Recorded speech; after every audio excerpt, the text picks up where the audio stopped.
నెరేడ్కో national president Haribabu గారు, state president Chakradhar గారు, తిరుపతిరావు గారు,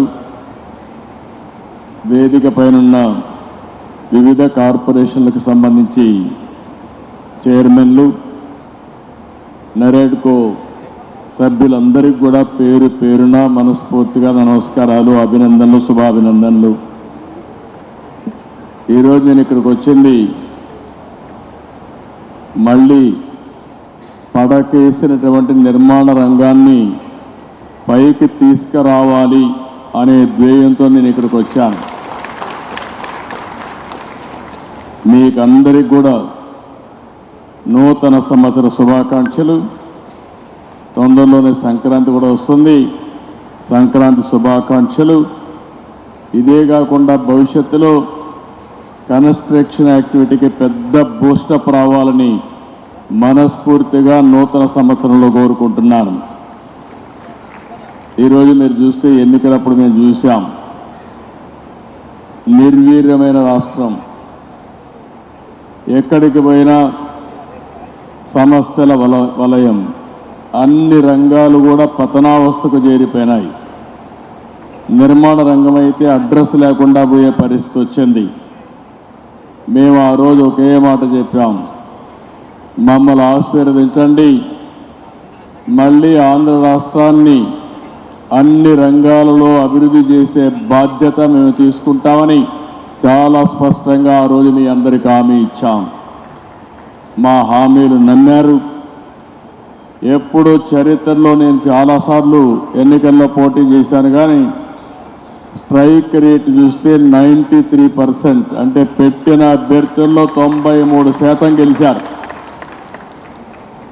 అదే సమయంలో 57% ఓట్లు కూడా వేశారు. ఆ నమ్మకంతోనే మేము వచ్చిన వెంటనే మీరు ఒక్కసారి ఆలోచిస్తే పునర్నిర్మాణం ప్రారంభించాం. ఎటు చూసినా విధ్వంసమే, ఎటు చూసినా అంధకారమే. ఎటు పోవాలంటే కూడా ఇప్పటికి కూడా మాకు ఇంకా చాలా సమస్యలు ఉన్నాయి. కానీ అడుగడుగునా ప్రతి ఒక్కరోజు కూడా ఆలోచిస్తున్నాం. ఆలోచించి నిన్నే మీరు చూస్తే ప్రధానమంత్రి గారు వచ్చి ఆంధ్రప్రదేశ్ రాష్ట్ర చరిత్రలో ఎప్పుడూ రాని విధంగా 2,08,000 కోట్ల రూపాయలకు ఫౌండేషన్లు వేశారు. ఇంకో పక్క ఇనాగరేషన్లు చేశారు. అంటే ఇప్పుడిప్పుడే కొత్తగా పెట్టుబడులు వస్తున్నాయి. విశ్వాసం పెరుగుతూ ఉంది. బ్రాండ్ ఏపీ ఇప్పుడిప్పుడే మళ్ళీ ముందుకు పోయే పరిస్థితి వస్తూ ఉంది. దీంట్లో అనేక రంగాలు పెట్టుబడులు వస్తున్నాయి.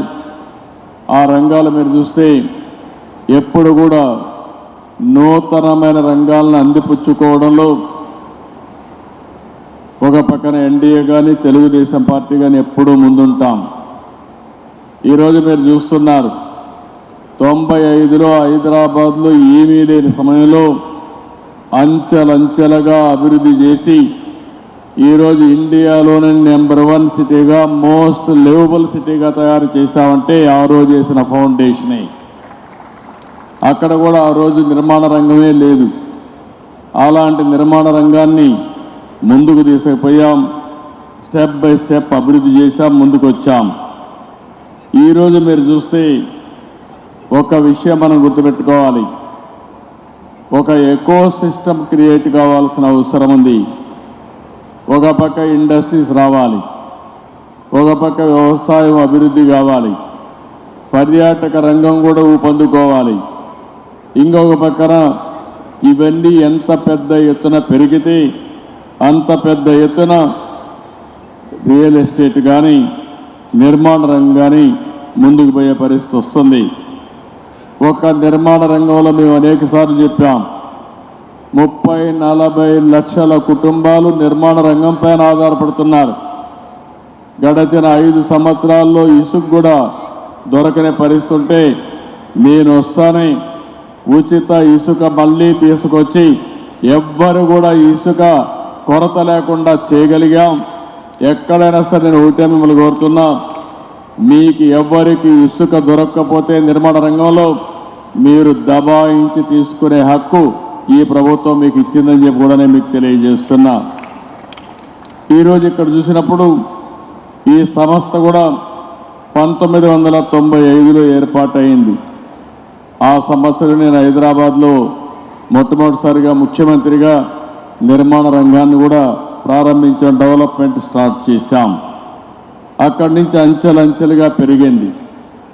ఈరోజు ఇంకొక పక్కన మనం చూస్తే రియల్ ఎస్టేట్ రంగం 7.3% ఈరోజు జీడిపిలో ఉంది. ఇది 2047కి 20% పెరుగుతుందని, $5.8 ట్రిలియన్ ఆర్జిస్తుందని చెప్పి కూడా ఒక ఎస్టిమేట్ తయారు చేశారు.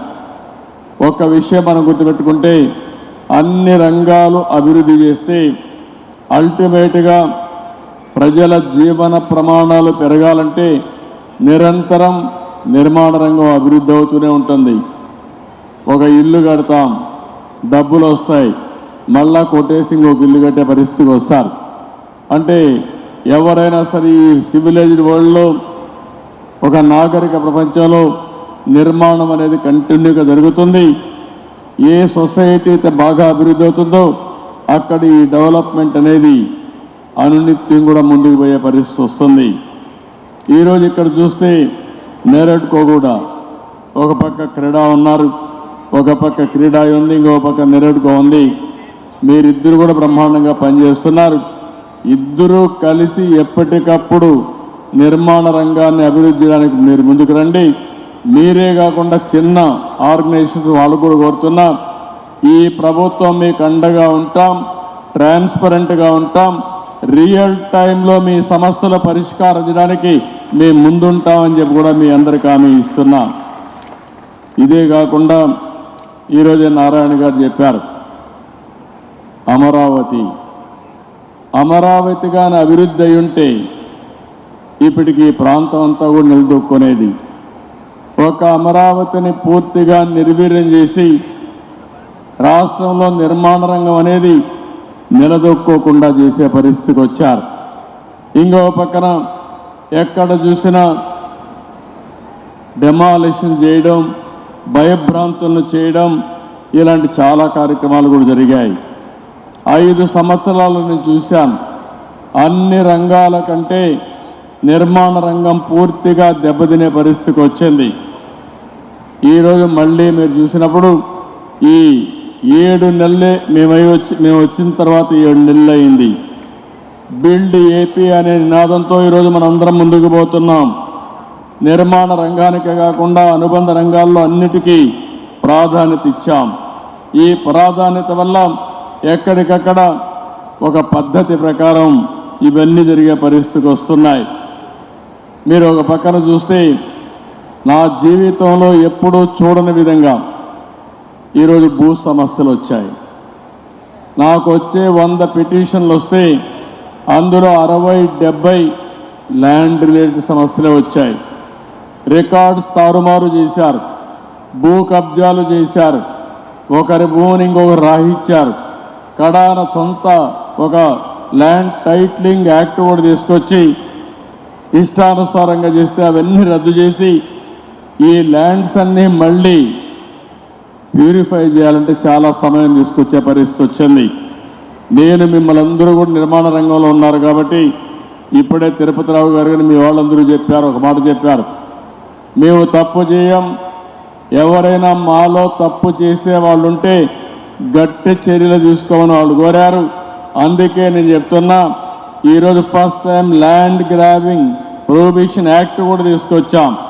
ఎవరైనా కానీ ల్యాండ్ గ్రాబింగ్ చేస్తే మాత్రం ఎవరిని వదిలిపెట్టమని చెప్పి కూడా నేను మీకు తెలియజేసుకుంటున్నా. ఈరోజు ఏ విధంగా ఉంటాయంటే, ఈరోజు మీరు చూశారు టీడీఆర్ బాండ్లు,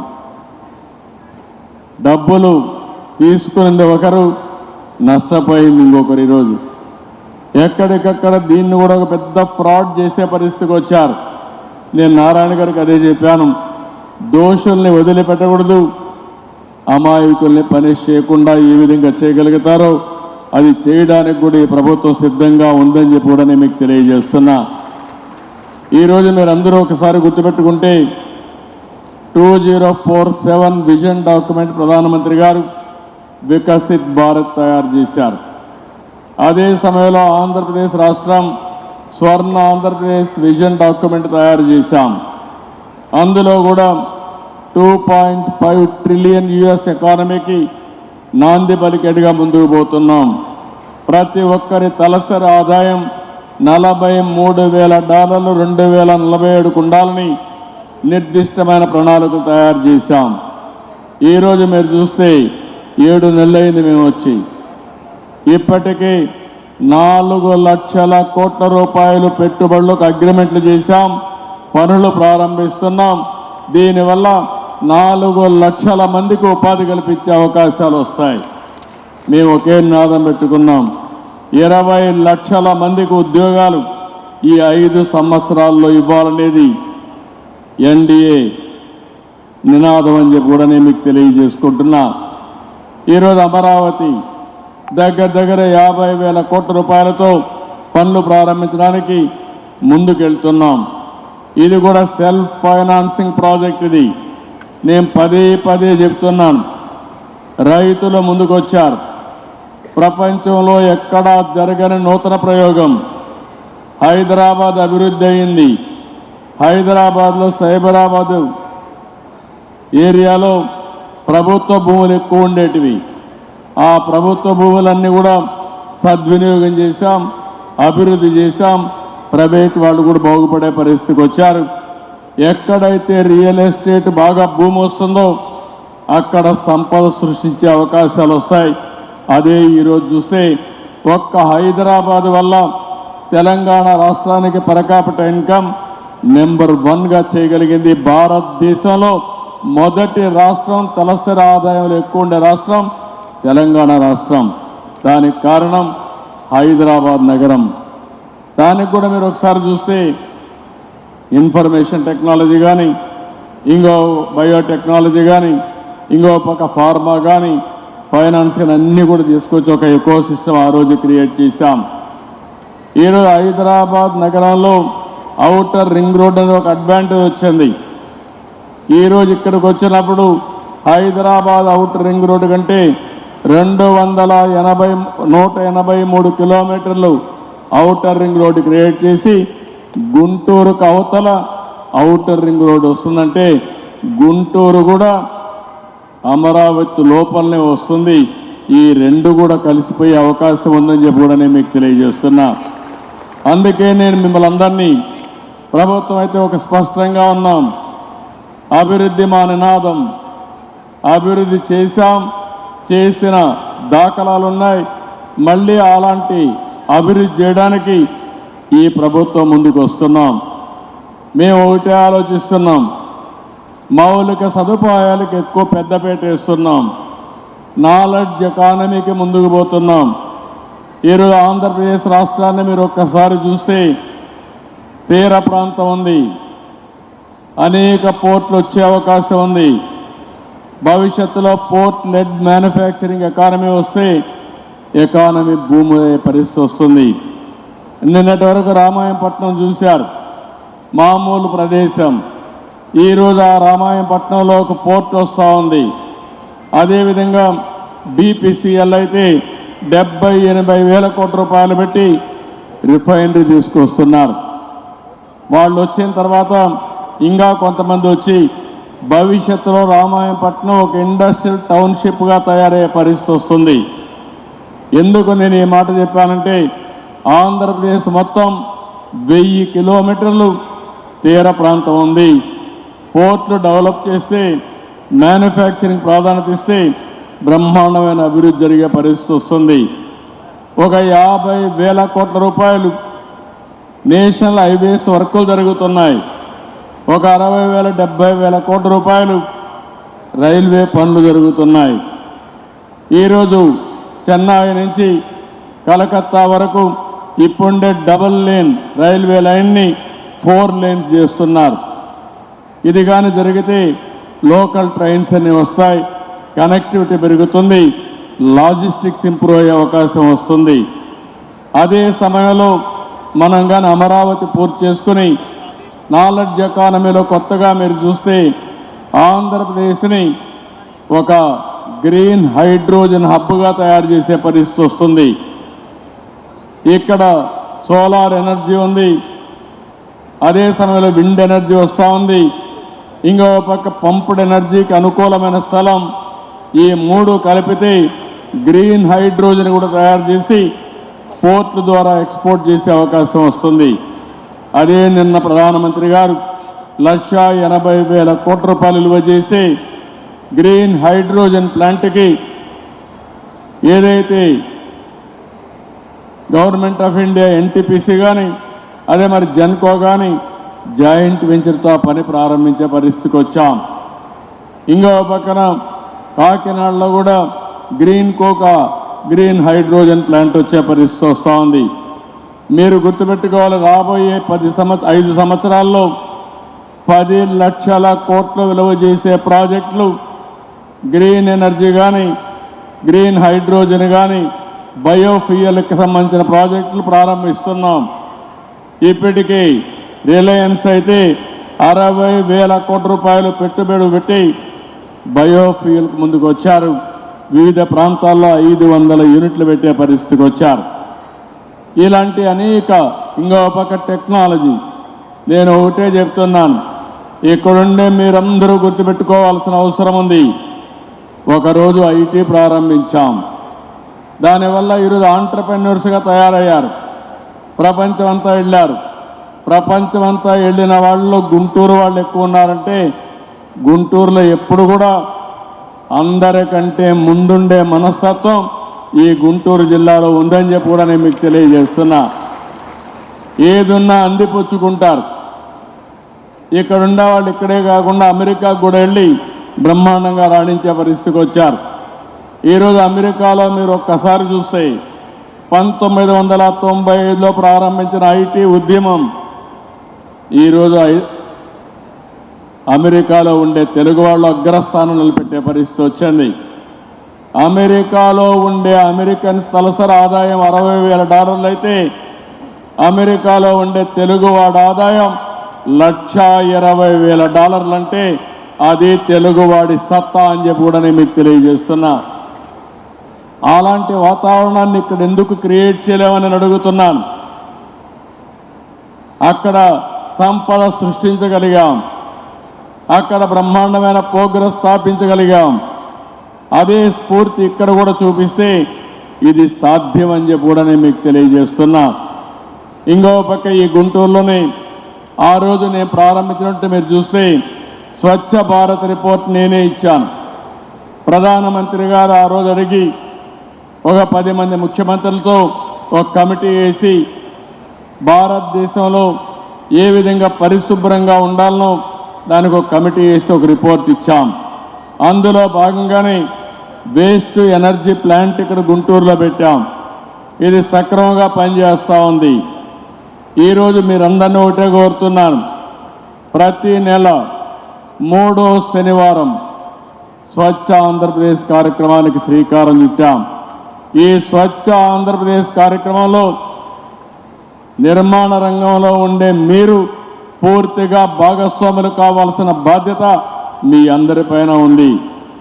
మేము పనులు చేస్తాం, కానీ ఈ ఉద్యమంలో మీరు కూడా భాగస్వాములు కావాలి. ప్రతి ఒక్కటి ఒక విషయం మీరు గుర్తుపెట్టుకోవాలి, ఒక ఎకో సిస్టమ్ రావాలంటే ప్రజల భాగస్వామ్యం కూడా చాలా అవసరం. అభివృద్ధి అనేది ప్రభుత్వం చేస్తాం, రెగ్యులేషన్స్ అనేవి మేము చేస్తాం, సుపరిపాలన ఇస్తాం. దాన్ని ఆ సుపరిపాలనని ముందుకు తీసుకుపోవాలంటే ఎవరైతే ఎలైట్ సెక్షన్స్ ఉన్నారో మీరందరూ భాగస్వాములు కావాల్సిన అవసరం ఉంది. 5 సంవత్సరాలు మీరు బాధపడ్డారు. మా మినిస్టర్ నారాయణ గారు మీతో అనేక మీటింగులు పెట్టారు. నేను ఒకే మాట చెప్పాను నారాయణ గారికి, రాష్ట్రంలో నిర్మాణ రంగం రూపొందుకోవాలి, ఎవరికి ఎలాంటి ఇబ్బందులు ఉండకూడదు. అవసరమై దేశం అంతా స్టడీ చేయండి, బెస్ట్ పాలసీ తీసుకొచ్చి నిర్మాణ రంగంలో ఉండే ప్రతి ఒక్కరూ శభాషనాలి. భారతదేశంలో ఎవరైనా అడాప్ట్ చేసుకోవాలంటే మన పాలసీ అడాప్ట్ చేసుకోవాలని చెప్పాను. దానిపైన మీ అందరితో కూర్చున్నాడు, కూర్చొని అనేక సార్లు మీటింగ్ పెట్టాడు. ఇప్పుడే చాలా డీటెయిల్డ్గా చెప్పాడు.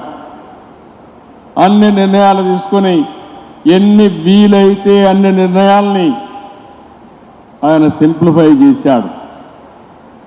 ఆయన డిపార్ట్మెంటే కాదు, కన్స్ట్రక్షన్కు సంబంధించిన రిలేటెడ్ డిపార్ట్మెంట్స్ అన్నీ కూడా సింప్లిఫై చేసేట్టుగా ముందుకు పోతున్నాం.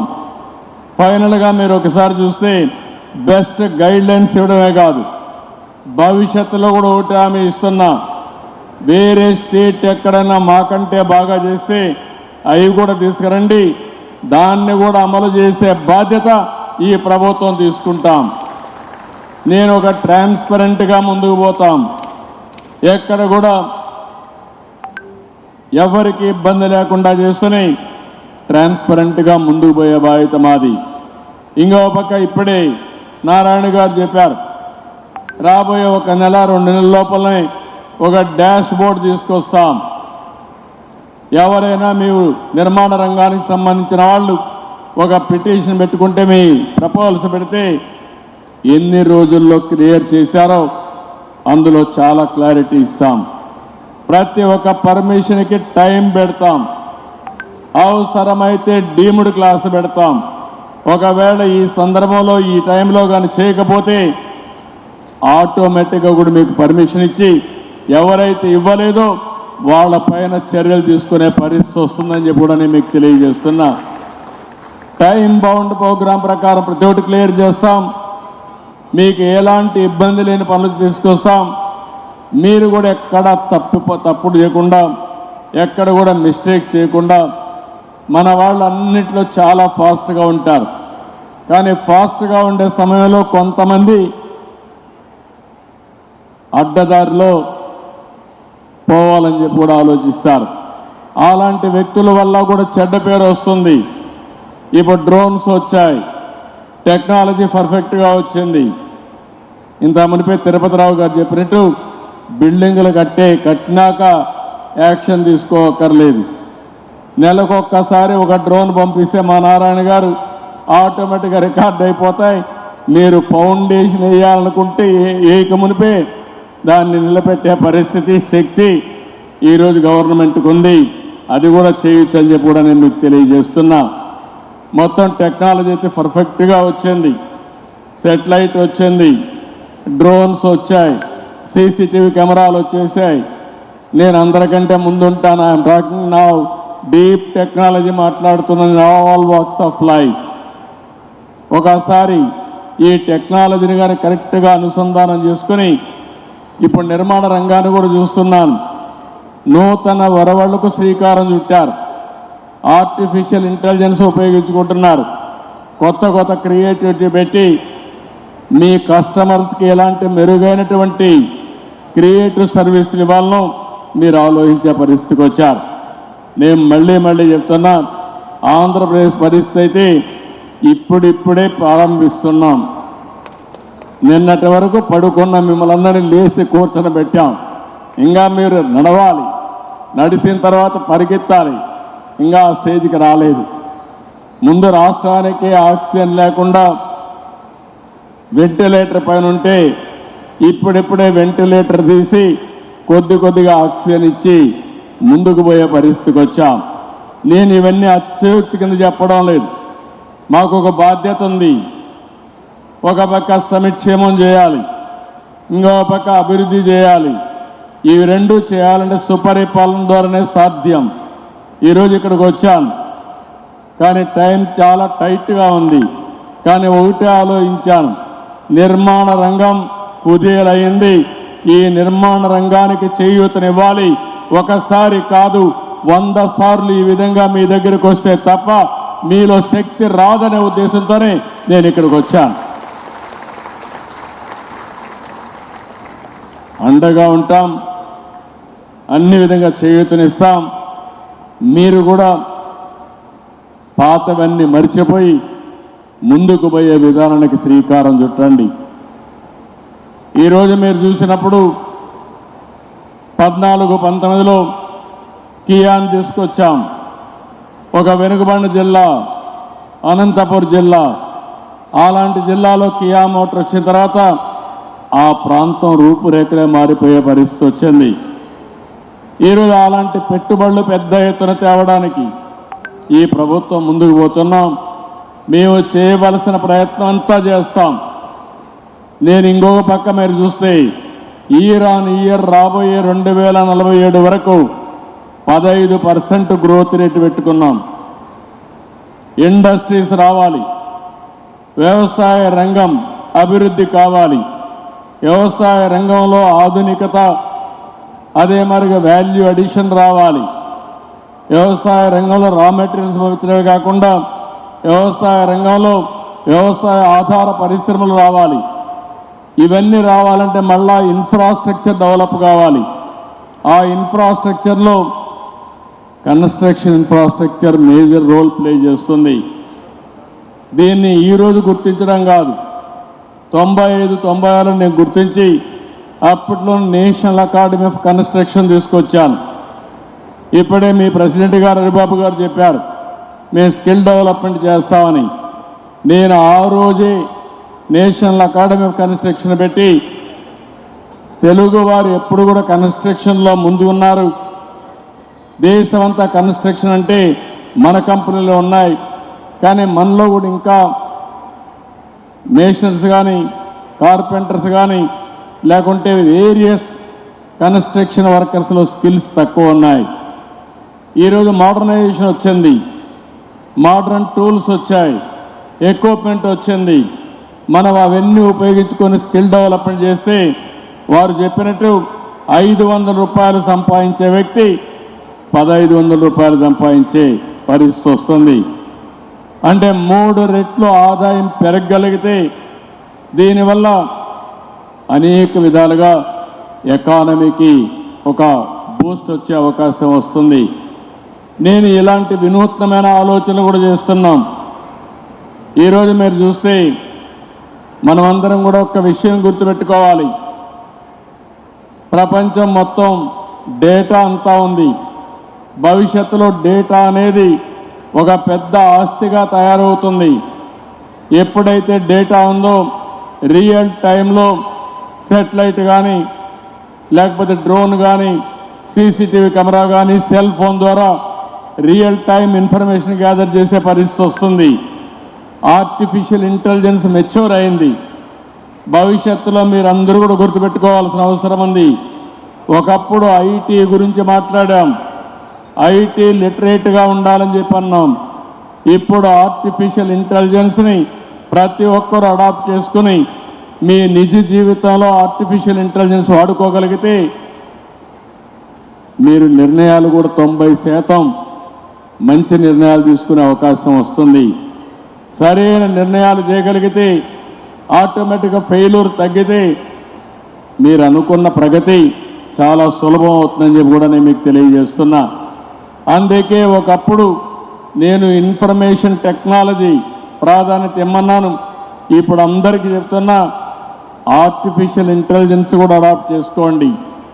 చాట్ జీపీటీ ఉంది, లేకపోతే వేరియస్ వస్తున్నాయి, లేకపోతే మీరు కూడా కొన్ని తయారు చేసుకోవచ్చు. ఇవన్నీ అనుసంధానం చేసి కడానది కానీ అడాప్ట్ చేసుకుంటే మీకు ఏ డౌట్ వచ్చినా మీరు అడగగలిగితే ఆటోమేటిక్గా ఇచ్చే సమాధానాలు బట్టి మీ ఇంప్రూవ్డ్ వెర్షన్లో మీరు డెసిషన్ మేకింగ్ తీసుకునే అవకాశం వస్తుంది. అది కన్స్ట్రక్షన్లో కావచ్చు, లేకపోతే మీ బిజినెస్లో కావచ్చు, ఏదైనా ఇది సాధ్యం అని చెప్పి కూడా నేను మీకు తెలియజేస్తున్నా. అందుకని ఈరోజు మళ్ళీ మిమ్మల్ని అందరినీ కోరేది నిర్మాణ రంగం అనేది ఆంధ్రప్రదేశ్లో నూతన వరవడికి శ్రీకారం చుట్టాలని నేను ఆలోచిస్తున్నా. దేశంలోనే అమరావతి లాంటి నగరం ఇప్పట్లో రాదు, కొత్త నగరం. అలాంటి నగరాన్ని ఒక బెస్ట్ మోడల్ సిటీగా తయారు చేసి ఈ ప్రాంత అభివృద్ధికి కూడా దోహదం చేస్తాం. నేను ఒక అమరావతి కాదు, ఒక విశాఖపట్నం, ఒక గుంటూరు, లేకపోతే ఒక నెల్లూరు, ఒక కర్నూలు, ఇలాంటి నగరాలన్నీ కూడా అభివృద్ధి చేస్తాం. ఒక తిరుపతి, ఇలాంటి నగరాలు కూడా అభివృద్ధి చేస్తాం. మనం ఎన్ని చెప్పినా కూడా భవిష్యత్తులో పట్టణ అభివృద్ధి తప్పకుండా జరుగుతుంది. అలాంటి అర్బనైజేషన్లో మన నగరాలు కూడా అగ్రస్థానంలో ఉండాల్సిన అవసరం ఉంది. అవి ఉండాలంటే మళ్ళీ నిర్మాణ రంగం ముందుకు పోవాలి.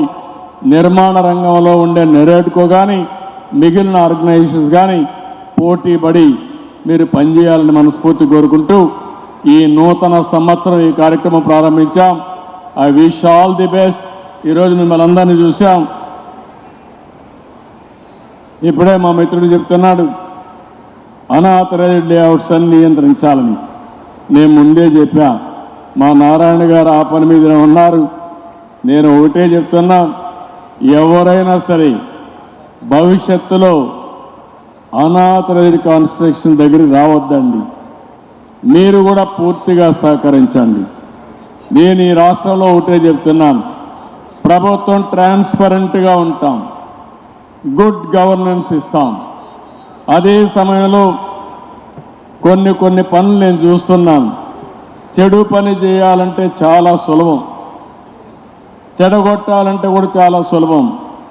ఒక మంచి పని చేయాలంటే చాలా కష్టం. నేను ఈరోజు మీరు చూస్తే ఉచితంగా ఇసుక ఇవ్వాలి అని ఆలోచించాను. అంత మునుపు మొత్తం మొనోపలీ చేసి ఇల్లీగల్గా తవ్వి ఇష్టానుసారంగా చేసే పరిస్థితికి వచ్చారు. నేను ఉచిత ఇసుక ఇస్తానంటే నాకు కొన్ని సమస్యలు వచ్చాయి.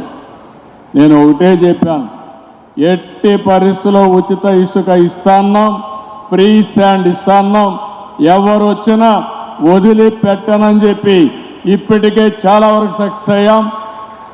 అక్కడక్కడ ఇంకా అసాంఘిక శక్తులు కానీ స్వార్థపరులు కానీ వచ్చి ఇలాంటి పనులు ఇంకా అక్కడక్కడ చేసే పరిస్థితి వస్తున్నారు. దానికి కూడా ఆల్ కలెక్టర్స్కి ఆదేశాలు ఇచ్చాం, పోలీస్కి ఆదేశాలు ఇచ్చాం. వేరే రాష్ట్రాల్లో ఎక్కడికక్కడ సీసీటీవీ కెమెరాలు కూడా పెట్టి కంట్రోల్ చేసే పరిస్థితికి వచ్చాం. నేను మిమ్మల్ని కూడా ఒకటే కోరుతున్నా, మీరు కానీ సెల్ఫ్ డిసిప్లిన్ పెట్టుకొని అనాథరైజ్డ్ కన్స్ట్రక్షన్స్ మీరు కంట్రోల్ చేయడం, ఎవరైనా చేస్తే మీకు మొహమాటం ఉంటే రియల్ టైంలో మాకు కూడా చెప్పగలిగితే ఆటోమేటిక్ కంట్రోల్ చేస్తాం. మా ప్రభుత్వ యంత్రాంగాన్ని కూడా చాలా క్లియర్గా ఆథరైజ్ చేస్తున్నాం, గట్టిగా చెప్తున్నాం. ఒకవేళ ఎవరైనా ఫెయిల్ అయితే మా వాళ్ళపైన కూడా చర్యలు ఉంటాయి తప్ప ఎవరిని వదిలిపెట్టమని చెప్పి మరొకసారి తెలియజేసుకుంటూ ఈరోజు ఒక మంచి అనుభవం. నేను ఇక్కడికి వచ్చాను, ఇక్కడ మొత్తం చూశాను. కన్స్ట్రక్షన్కు సంబంధించిన అందరూ కూడా ఇక్కడ సమావేశం అయ్యారు. ఒక పక్కన material manufacturers, suppliers, financiers, construction చేసే వ్యక్తులు అందరూ కూడా ఇక్కడే ఉన్నారు. మీరందరూ కలిసి ఒక మంచి సిస్టానికి ప్రభుత్వం కూడా ఇక్కడ మీకు అందుబాటులో ఉంది. అందరం కలుద్దాం, అందరం కలిసి ఒక బెస్ట్ ఎకో సిస్టమ్ కన్స్ట్రక్షన్ ఇండస్ట్రీలో తీసుకొద్దాం, బెస్ట్ ప్రాక్టీసెస్కి రూపకల్పన చేద్దాం అని చెప్పి తెలియజేసుకుంటూ అలాంటి శుభం జరగాలని మరొక్కసారి మనస్ఫూర్తిగా ఆకాంక్షిస్తూ అందరికీ నమస్కారాలు. జై హింద్, జై హింద్.